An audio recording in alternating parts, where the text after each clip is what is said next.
Statehood जल्दी दिए जाने की जब डिमांड की जाती है और खासतौर पे जो वैली बेस्ड पार्टीज हैं तो ये तर्क दिया जाता है कि चूंकि जो है ये अभी तक केंद्र शासित प्रदेश है, भले ही चुनाव हो गए लेकिन जो है चूंकि इलेक्टेड गवर्नमेंट के पास फुल पावर नहीं है और चूंकि एज लेफ्टिनेंट गवर्नर अभी तक आपने बिजनेस रूल्स भी जो है अप्रूव नहीं किए हैं तो उसकी वजह से सरकार कुछ कर नहीं पा रही है, एडमिनिस्ट्रेशन जो है चरमरा गया है। मैं थोड़ी स्पष्टता करना चाहता हूं और मुझे लगता है वो आवश्यक भी है।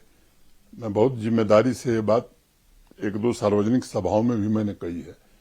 लॉ एंड ऑर्डर मैंने पुलिस और पॉलिसी मैटर के अलावा कोई डिपार्टमेंट मेरे पास नहीं है। सारे जो विकास के काम हैं, डेवलपमेंट से रिलेटेड, चाहे वो फाइनेंस हो, हेल्थ हो, एजुकेशन हो, पीडब्ल्यूडी हो, पावर हो, जिस डिपार्टमेंट का अपना एग्रीकल्चर हो, ये सब सरकार के पास है। तो मेरी ओर से किसी काम में रोक नहीं है। जो भी सरकार फैसला करती है मैं समझता हूं उसे मैं अप्रूव करता हूं जो लोगों के हित में होता है। जहां तक बिजनेस रूल्स का सवाल है, स्टेट रीऑर्गेनाइजेशन एक्ट में बड़ी स्पष्टता है कि लेफ्टिनेंट गवर्नर का क्या अधिकार है, मुख्यमंत्री जी का क्या अधिकार है, चुनी हुई सरकार का क्या अधिकार है। थोड़ा बहुत जो कंफ्यूजन है वो पत्राचार सरकार और हमारे बीच हो रहा है।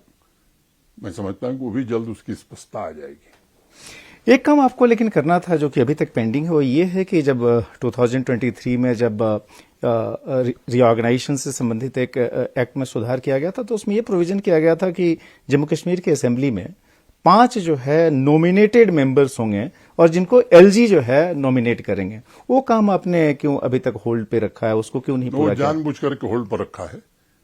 कुछ राजनीतिक दल माननीय न्यायालय में गए हैं कि साहब ये अधिकार उपराज्यपाल या लेफ्टिनेंट गवर्नर का नहीं है, ये सरकार का अधिकार है।